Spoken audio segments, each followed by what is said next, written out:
সবাই জানাই পুলিশ মন্ত্রী সবাই জানাই পুলিশ মন্ত্রীর পদত্যাগের দাবিতে আইএসএফের সংগ্রাম, স্বাস্থ্যমন্ত্রীর পদত্যাগের দাবিতে আমাদের সংগ্রাম, তোমার আমার গলার স্বর,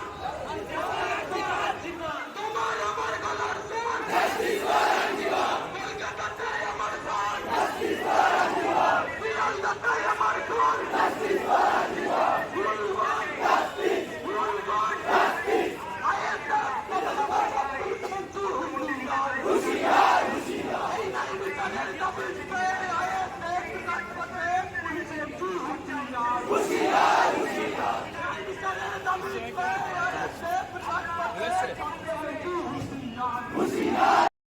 এই মুহূর্তে বিশাল পুলিশ বাহিনী একেবারে দেখতে পাচ্ছেন ব্যারিকেড দেওয়া আছে, সেই ব্যারিকেড কিন্তু বিধায়ক নওশাদ সিদ্দিকী ব্যারিকেডের এপারে আছে। এই মুহূর্তে দেখতে পাচ্ছেন সেই ছবি তুলে ধরার চেষ্টা করছে আপনাদেরকে আইএসএফ বাংলা ইউটিউব চ্যানেলের পক্ষ থেকে। কি ঘটতে চলেছে দেখতে থাকুন বিস্তারিত খবর আইএসএফ বাংলার পর্দায়। এই মুহূর্তে দেখতে পাচ্ছেন সিনিয়র অফিসারের সঙ্গে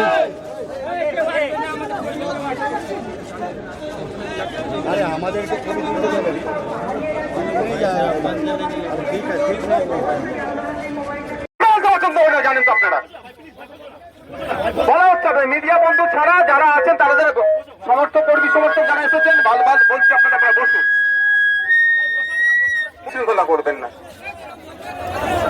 মিডিয়ার বন্ধুরা একটা সাইডে চলে আসেন তো আপনারা, আবার রাইট সাইডে বাম সাইডে চলে আসেন। আগে যারা আছে বসুন। আমাদের এখান থেকে আমাদের রাজ্য কমিটি এবং বিভিন্ন নেতৃত্বরা ব্যারিকেডের ওপারে যাবে, ওখান থেকে দাঁড়িয়ে বক্তব্য দেবে আমাদের জন্য, কি মেসেজ দিচ্ছে আমাদেরকে, এবং এখান থেকে রাজ্য প্রশাসনকে অপদার্থ, রাজ্যের পুলিশ মন্ত্রীকে অপদার্থ ব্যর্থ রাজ্যের স্বাস্থ্যমন্ত্রীকে কি মেসেজ দিচ্ছে তার পদত্যাগের জন্য আমরা এসেছি। আমরা চাইব আজকে তিনি পদত্যাগ করুন তার পুলিশ মন্ত্রী থেকে এবং স্বাস্থ্যমন্ত্রী থেকে, অন্যথায় আগামী দিনে কিন্তু তাকে হয়তো মুখ্যমন্ত্রীর পদ থেকে পদত্যাগ করতে বাধ্য হবে। আমরা এখানে এসেছি আরজি করের যে ঘটনা ঘটেছে তার যারা এর সাথে যুক্ত সকল কালপিট গুলোকে খুঁজে বার করে এবং সর্বোচ্চ তাদের শাস্তি দিতে হবে, এই নিয়ে আমরা রাজপথে নেমেছি। আমরা অনেক শৃঙ্খলাবদ্ধ মানুষ, আমরা শৃঙ্খলার পরিচয় দেব, আমরা ডিসিপ্লিন ভাবে।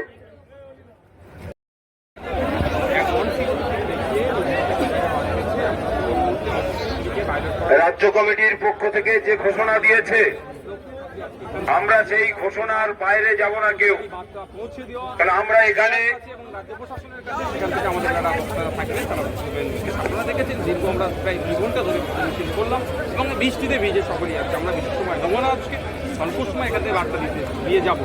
এরপরেও যদি সিবিআই মনে করেন যে এই কচ্ছপের গতিতে চেষ্টা চালাবেন এবং রাজ্য প্রশাসন মাঝে মধ্যে যদি ওই ঘোষপাস করার চেষ্টা করে তাদেরকে এখান থেকে বার্তা দেবো যে কোনো মতেই ছাড় হবে না।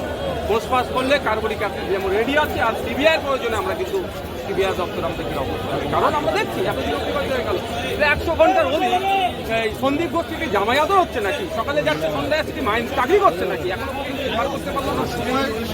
আমরা আর কয়েকটা দিন অপেক্ষা করছি, নাহলে আমরা আর একটা কথা বলছি, রাজ্যের সরকারের যিনি সর্বোচ্চতে আছে তিনি যেভাবে হুমকি দিচ্ছেন, হুমকি কিন্তু আমরা গুরুত্ব করছি না। ওনাকে বার্তা দিতে চাইছি আপনার হুমকি আপনার কাছে রাখুন।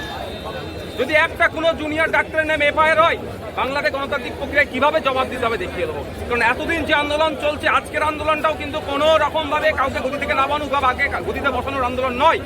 জাস্টিস ফর আরজিকর তিলোত্তমার বিচারের জন্য আজকে আমরা আন্দোলনে ভেবেছি। যদি মনে করে আন্দোলনটাকে দমিয়ে দেওয়ার চেষ্টা করবে, সারা রাজ্যে আন্দোলনকে দমিয়ে দেওয়ার চেষ্টা করবে, দমনপীড়ন করার চেষ্টা করবে, তাহলে কিন্তু তখন কাকে গদিতে রাখতে হবে কি নামাতে হবে বাংলার মানুষ কিন্তু ডিসাইড করবে।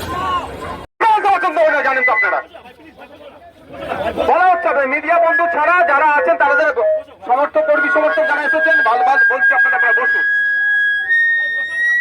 শৃঙ্খলা করবেন না। মিডিয়ার বন্ধুরা একটা সাইডে চলে আসেন তো আপনারা, আবার রাইট সাইডে বাম সাইডে চলে আসেন। আগে যারা আছে বসুন।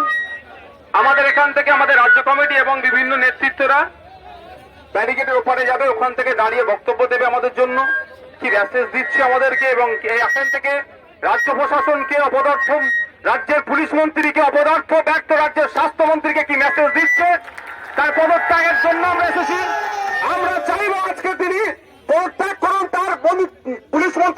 স্বাস্থ্যমন্ত্রীর থেকে অন্যথায় আগামী দিনে কিন্তু তাকে হয়তো মুখ্যমন্ত্রীর পদ থেকে পদত্যাগ করতে বাধ্য হবে। আমরা এখানে এসেছি আরজি করে যে ঘটনা ঘটেছে তার যারা এর সাথে যুক্ত সকল কালপিট গুলোকে খুঁজে বার করে এবং সর্বোচ্চ তাদের শাস্তি দিতে হবে এই নিয়ে আমরা রাজপথে নেমেছি। আমরা অনেক শৃঙ্খলাবদ্ধ মানুষ, আমরা শৃঙ্খলার পরিচয় দেব, আমরা ডিসিপ্লিন ভাবে।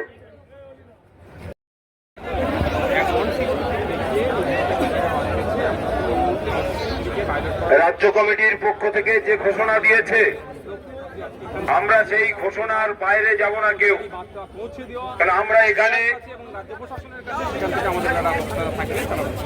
আপনারা দেখেছেন দীর্ঘ আমরা প্রায় 2 ঘন্টা ধরে মিছিল করলাম এবং বৃষ্টিতে ভিজে সকলেই আছে। আমরা বিশেষ সময় দেবো না আজকে, স্বল্প সময় এখান থেকে বার্তা দিয়ে যাবো। এরপরেও যদি সিবিআই মনে করেন এই কচ্ছপের গতিতে কেসটা চালাবেন এবং রাজ্য প্রশাসন মাঝে মধ্যে যদি ওই পোস্টফাস করার চেষ্টা করে তাদেরকে এখান থেকে বার্তা দেবো যে কোনো মতেই ছাড় হবে না। পোস্টফাস করলে কার্বনিক অ্যাসিড যেমন রেডি আছে, আর সিবিআই প্রয়োজনে আমরা কিন্তু সিবিআই দপ্তর আমাদেরকে অবস্থা হবে, কারণ আমরা দেখছি এত বিরক্তিকর হয়ে গেল 100 ঘন্টার অধিক এই সন্দীপ ঘোষ কি জামাই আদর হচ্ছে নাকি, সকালে যাচ্ছে সন্ধ্যায় আসছে কি মাইন্ড চাকরি করছে নাকি, এখনো পর্যন্ত উদ্ধার করতে পারলো না। আমরা আর কয়েকটা দিন অপেক্ষা করছি, নাহলে আমরা আর একটা কথা বলছি, রাজ্যের সরকারের যিনি সর্বোচ্চতে আছে তিনি যেভাবে হুমকি দিচ্ছেন, হুমকি কিন্তু আমরা গুরুত্ব করছি না। ওনাকে বার্তা দিতে চাইছি আপনার হুমকি আপনার কাছে রাখুন। যদি একটা কোনো জুনিয়র ডাক্তারের নামে এফআইআর হয়, বাংলাদেশ গণতান্ত্রিক প্রক্রিয়ায় কিভাবে জবাব দিতে হবে দেখিয়ে দেবো। কারণ এতদিন যে আন্দোলন চলছে, আজকের আন্দোলনটাও কিন্তু কোনো রকমভাবে কাউকে গতি থেকে নামানো বা আগে গতিতে বসানোর আন্দোলন নয়। জাস্টিস ফর আরজি কর তিলোত্তমার বিচারের জন্য আজকে আমরা আন্দোলনে ভেবেছি। যদি মনে করে এই আন্দোলনটাকে দমিয়ে দেওয়ার চেষ্টা করবে, সারা রাজ্যে আন্দোলনকে দমিয়ে দেওয়ার চেষ্টা করবে, দমন পীড়ন করার চেষ্টা করবে, তাহলে কিন্তু তখন কাকে গতিতে রাখতে হবে কি নামাতে হবে বাংলার মানুষ কিন্তু ডিসাইড করবে।